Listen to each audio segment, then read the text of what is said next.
नमस्कार। अंतरात्मा की आवाज़ में आप सभी लोगों का हार्दिक स्वागत है। पिछली बार मैंने बुद्ध प्रदोष व्रत की कथा सुनाई थी और आज नए साल के अवसर पर मैं आपको गुरु प्रदोष व्रत की कथा सुनाती हूँ, क्योंकि आज गुरुवार है और साल का पहला दिन भी है। और सबसे अच्छी बात यह है कि भगवान भोलेनाथ के व्रत प्रदोष व्रत से शुरू हो रहा है। तो आशा करती हूँ आने वाला साल आप सभी लोगों के लिए बहुत ही मंगलमय होगा, क्योंकि ये बाबा भोलेनाथ के दिन से शुरू हो रहा है।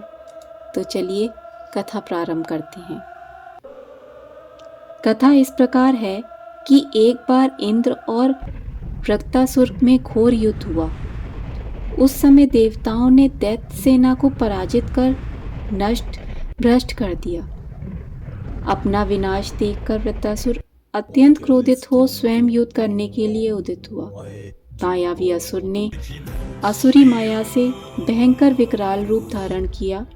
उसके स्वरूप को देखकर इंद्रादिक सब देवताओं ने इंद्र के परामर्श से परम गुरु बृहस्पति जी का आह्वान किया। गुरु तत्काल आकर कहने लगे, हे देवेंद्र, अब तुम वृत्रासुर की कथा ध्यान मग्न होकर सुनो। वृत्रासुर प्रथम बड़ा तपस्वी और कर्मनिष्ठ था। इसमें गंधमादव पर्वत पर उग्र तप करके शिवजी को प्रसन्न किया था। पूर्व काल में यह चित्ररथ नाम का राजा था। तुम्हारे समीप जो सूर्य वन है, यह उसी का राज्य था। अब साधु प्रवृत्ति विचारवान महात्मा उस वन में आनंद लेते हैं। भगवान के दर्शन की अनुपम भूमि है। एक समय चित्ररथ स्वेच्छा से कैलाश पर्वत पर चला गया। भगवान शिव का स्वरूप और वाम अंग में जगदम्बा को विराजमान देखकर चित्ररथ हंसा और हाथ जोड़कर भगवान शिव शंकर से बोला, हे प्रभु, इस माया मोहित हो विषय में फंसे रहने के कारण स्त्रियों के वशीभूत रहते हैं, किंतु देवलोक में ऐसा कहीं दृष्टिगोचर नहीं हुआ कि कोई स्त्री सहित सभा में बैठे। चित्ररथ के ये वचन सुनकर सर्वव्यापी भगवान शिव हंसकर बोले, हे राजन, मेरा व्यवहारिक दृष्टिकोण पृथक है। मैंने मृत्युदाता कालकूट महाविष का पान किया है, फिर भी तुम साधारण जनों की भांति मेरी हंसी उड़ाते हो। तभी पार्वती जी क्रोधित हो चित्ररथ की ओर देखती हुई कहने लगी, अरे ओ दुष्ट, तूने सर्वव्यापी महेश्वर के साथ मेरी भी हंसी उड़ाई है। तुझे अपने कर्मों का फल भोगना पड़ेगा। उपस्थित सभासद महान विशुद्ध प्रकृति के शास्त्र और सनत कुमार ये सब अज्ञान से नष्ट हो जाने पर शिव भक्त में तत्पर हैं।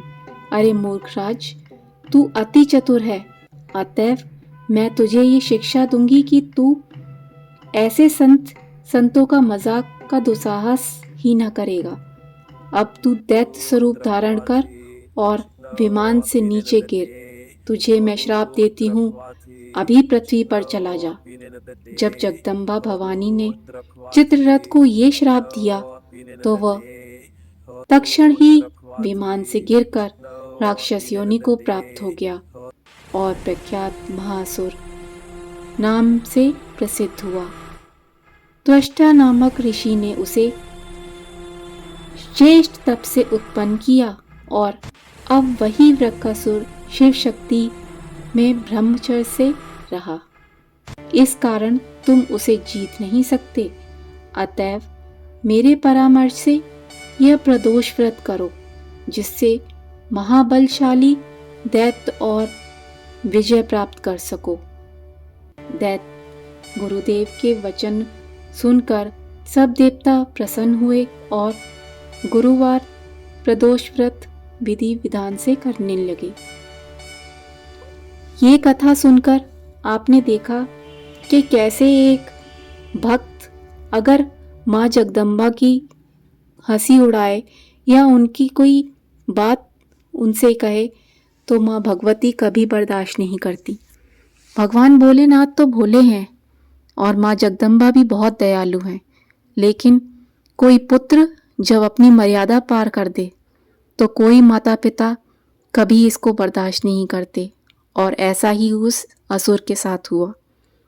वह कितना पराक्रमी था, पर फिर भी उसने जगत जननी जगदम्बा का अपमान किया और इसी वजह से उसका विमान आसमान से नीचे गिर गया। वो पर्वत कैलाश पर्वत से सीधे नीचे पृथ्वी लोक पर जन्म लेना पड़ा। यही गलतियां हम मनुष्य जन कितनी बार करते हैं। हम अपने माता पिता, अपनी प्रकृति माँ को कितना कष्ट देते हैं। हमारी हर एक गलतियां भगवान भोलेनाथ और माँ भगवती कब तक माफ़ करेंगे। तो आज नए साल के दिन हम ये माँ भगवती और भगवान भोलेनाथ से ये वादा करते हैं कि हम हमेशा अपनी प्रकृति की रक्षा करेंगे, जिससे हमारी पृथ्वी माँ, हमारी प्रकृति माँ और जगत जननी जगदम्बा हमेशा प्रसन्न रहें। और भगवान भोलेनाथ वो तो हमेशा से ही आप पर कृपा दृष्टि रखते हैं। आशा करती हूँ आपको आज का वीडियो अच्छा लगा होगा। अगर वीडियो अच्छा लगे तो इसे लाइक शेयर सब्सक्राइब ज़रूर करें।